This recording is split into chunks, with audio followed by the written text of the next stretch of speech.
Hey guys, it's Jessie from Inkarella Cards.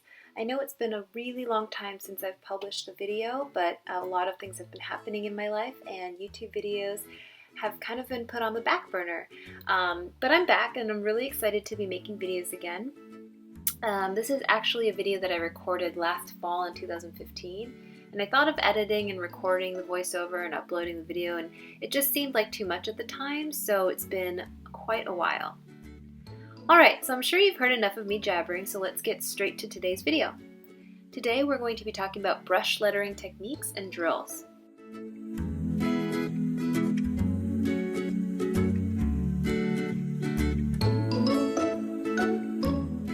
The materials that I'm going to be using today are the watercolor paper from Aquash Watercolor. I also have the Kuretake Gansai Tambi watercolors in numbers 50 and 56, and I'm holding number 56, and I'm actually going to be using that for the first part of the tutorial today. I also have a plastic watercolor dish from Daiso, since I like mixing the watercolors a little bit before putting it onto the paper. And I also have the Pentel Aquash brushes in small and medium sizes. I wanted to show what it looked like using both sizes, and both are heavily stained from use, but it's okay, it doesn't really taint the colors when I use it with these. I also fill these up with water right up to the line on these water brushes. So I'm going to start by lining my watercolor paper with 1-inch spaces in between so that I can practice writing in a straight line, and this will give me some guidelines as to where to write.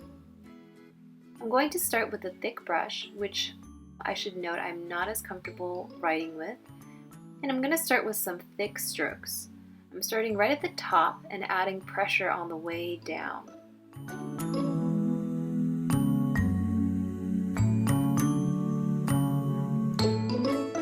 And here we go with the small tip brush, which I use for most of my brush lettering pieces, so I'm more familiar with using this brush. So let's practice doing the same thing, writing at the top and applying pressure on the way down, trying to keep an even amount of pressure from the top to the bottom.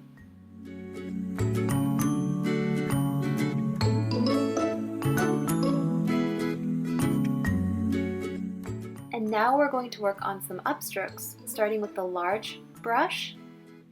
Let's start at the bottom of the line and drag it to the top. Very little pressure on the brush. And I would say try to keep it as even as possible while you're dragging the brush up. I don't do a really great job of it, but that's a good thing to practice as you're practicing those upstrokes. And now I'm trying the same thing with the small size brush. So start at the guideline and drag it all the way up.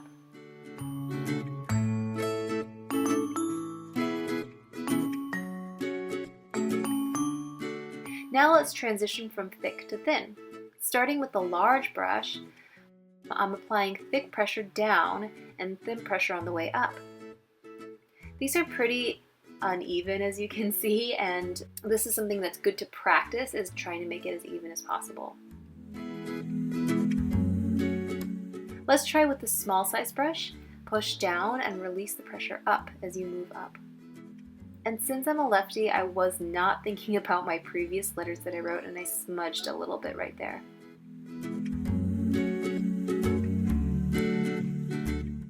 Now let's transition from thin to thick.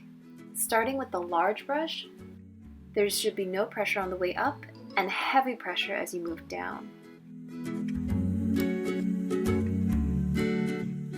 Let's try with the small size. Same thing here, thin stroke up and heavier pressure on the way down, back to the guideline. As you can see, I'm a lot more comfortable using the small size brush, but it is about preference and what you're used to.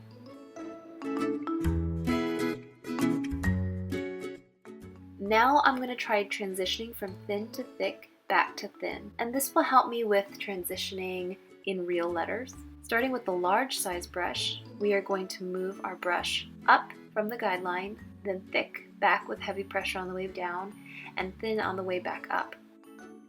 Let's try with the small size. Thin stroke up, thick heavy pressure down, and very little pressure back on the way up.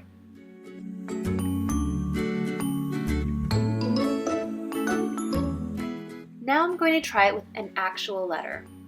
And I like to use M because this really makes use of the thin and thick strokes.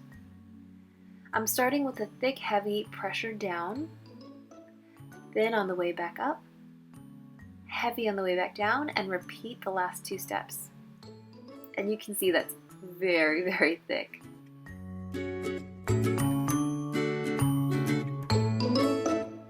Now let's try with a small size brush. Same thing here, I'm just starting with very heavy downstroke, thin back up, heavy back down, and repeat the last 2 strokes.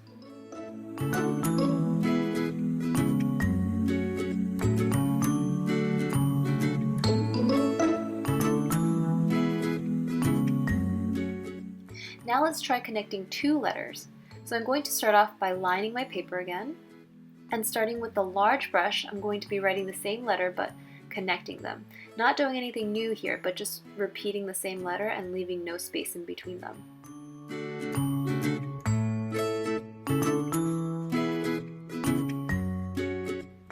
Now I'm going to try with a small brush.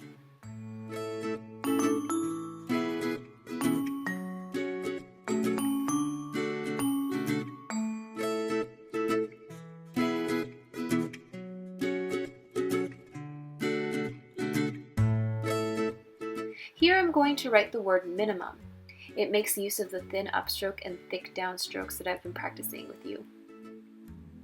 Looking back, it seems like we've skipped a couple steps in between, but the idea is that once you've worked on the strokes, built the strokes into letters, and have started connecting the letters, the next step would be words.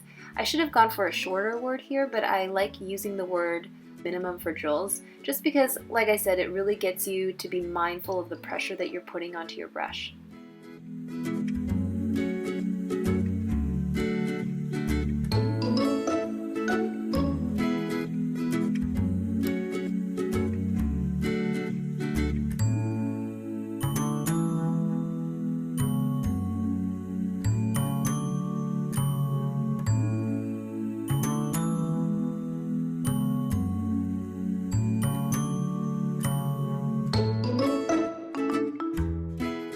And just for practice, I'm going to be writing hello, which is my favorite word to write.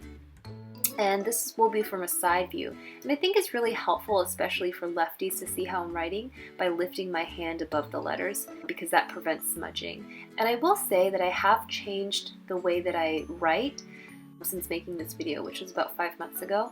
And now I use my index finger to control the brush. Here I'm using my index and middle finger. But using your index finger, it promotes better form and my hand cramps less frequently this way. And I'm hoping to release another video using that technique.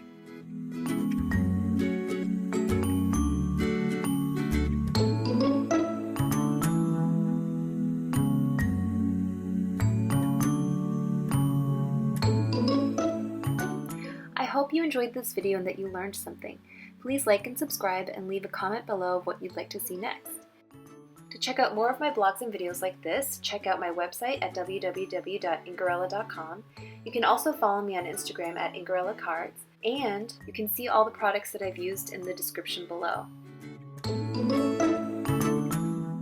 Thanks for watching!